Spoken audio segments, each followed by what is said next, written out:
Welcome to jobs insider. आप सभी का एक बार फिर से स्वागत है हमारे ऑफिशियल यूट्यूब चैनल पर।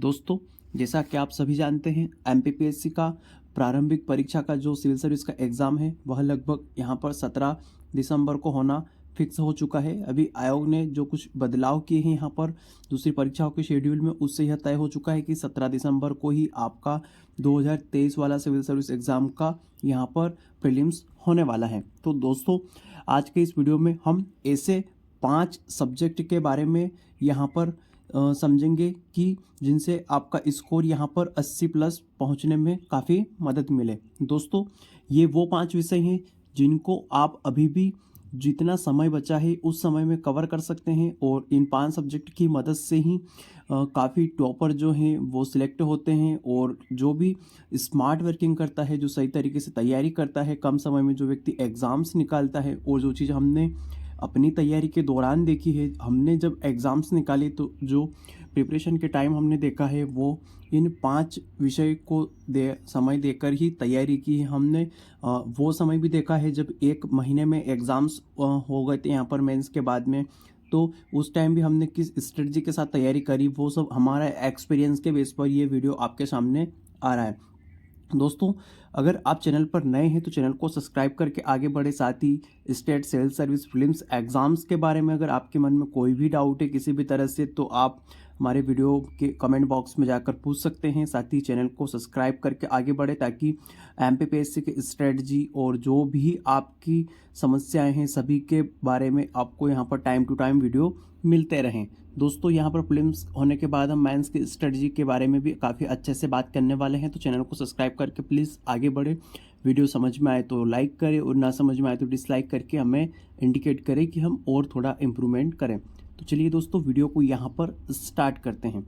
दोस्तों, यहाँ पर एमपीपीएससी एग्ज़ाम्स के कुछ घटनाक्रम की बात करें तो यहाँ पर नोटिफिकेशन वगैरह तो यहाँ पर 6/9/2023 को आ गया था, यानी कि तब से आपके पास 70-80 दिन का टाइम था।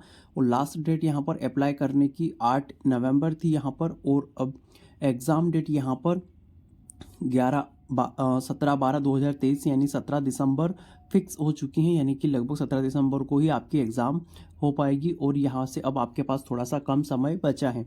बात करें एग्ज़ाम्स की तो दोस्तों 2023 वाला सिविल सर्विस का एग्ज़ाम से है।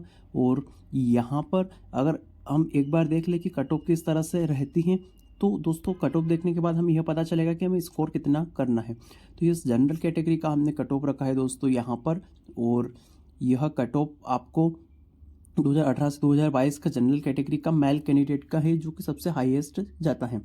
2018 में 69 रहा, 2019 में 77 रहा, 2020 में 70 रहा, 2021 में फिर 77 रहा, और 2022 में यहाँ पर 80 स्कोर रहा है। यानी कि ऑन एवरेज की बात करें दोस्तों तो 75 के आसपास आपको स्कोर करना ज़रूरी है हर कैटेगरी में सिलेक्शन के लिए। तो बात हो गई कट ऑफ की दोस्तों। अब ट्रेंड देख लेते हैं कि किस तरह से ट्रेंड यहाँ पर क्वेश्चंस का रहा है, कौन से सब्जेक्ट से प्रश्न यहाँ पर सबसे ज़्यादा पिछले एग्जाम्स में पूछे गए हैं। तो दोस्तों, यहाँ पर ट्रेंड की अगर बात की जाए तो मध्य प्रदेश का जो सब्जेक्ट है इससे यहाँ पर 34 क्वेश्चन एवरेज यहाँ पर हर साल पूछे जाते हैं। उसके बाद हिस्ट्री जो सब्जेक्ट है उससे 9 प्रश्न पूछे जाते हैं, और ज्योग्राफी से यहाँ पर 10 प्रश्न, पॉलिटी से यहाँ पर 10 प्रश्न पूछे जाते हैं। दोस्तों, यहाँ पर इकोनॉमिक्स से कभी कभार 1-2 प्रश्न पूछ लिए जाते हैं और कभी कोई प्रश्न यहाँ पर देखने को नहीं मिलता है।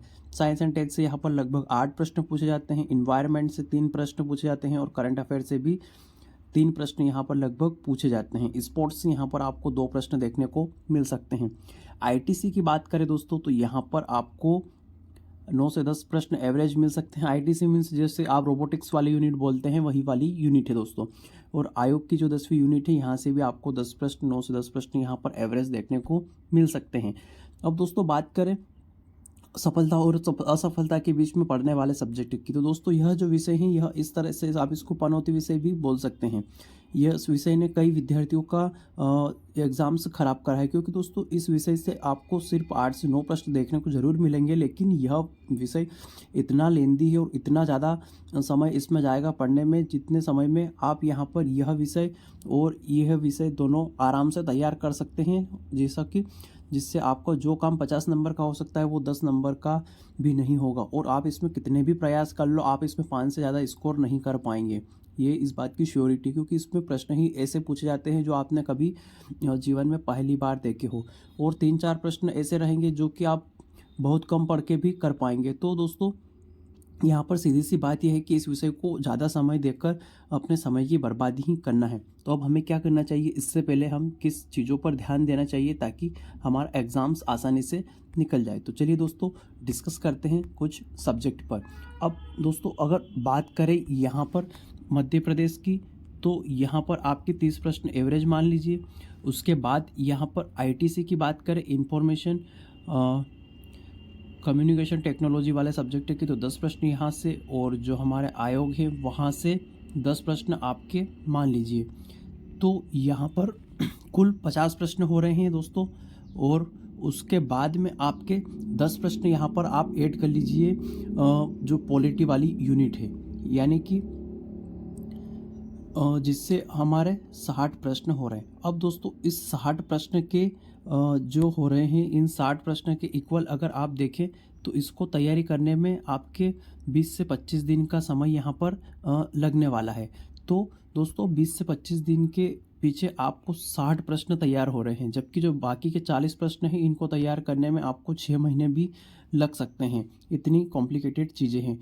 तो आपको क्या करना है दोस्तों, सबसे पहले पहली प्राथमिकता के साथ आपको मध्य प्रदेश जो सब्जेक्ट हैं उसके यहाँ पर आपको सब्जेक्ट तैयार करना है 30 प्रश्न। अब इसके लिए दोस्तों आपको पूरी जो थ्योरी की किताब है उसको तो करना ही करना है। उसके बाद में आपको यहाँ पर जो ऑब्जेक्टिव एमसीक्यू की जो बुक है उसको आपको 2 से 3 बार लगाकर जाना ही जाना है दोस्तों, क्योंकि यहाँ से जो इस जंग को जीत लेगा वह एग्ज़ाम में डेफिनेटली सिलेक्शन ले जाएगा। दोस्तों यही होता आया है पिछले कई एग्ज़ाम से। आप मध्य प्रदेश के सब्जेक्ट को, और इसमें समझने का कुछ नहीं है, रट्टा मार सब्जेक्ट है दोस्तों, आप इसको काफ़ी अच्छे से तैयार करके जाइएगा। उसके बाद आपको आयोग वाली यूनिट, इसको आपको हर रोज़ सिर्फ आधा घंटा समय देना है। जब से आपने तैयारी शुरू करी तब से मैं बता रहा हूँ, आप इसको आधा घंटा समय हर रोज़ दीजिए। अगर आप आधा घंटा हर रोज़ पढ़ते रहेंगे तो एक एक आयोग आपकी निब्स पर होगा, एकदम रट्टा हुआ होगा। उसके बाद में जो कंप्यूटर वाला सब्जेक्ट है आपके पास में, उसमें भी आपको यही है कि आप जो रोबोटिक्स वाला है उसमें तो कुछ टेक्निकल वर्ड्स है, उसको भी आप रोज़ आधा घंटा समय दें तो 10 प्रश्न आपके सीधे यहाँ से बन जाएंगे।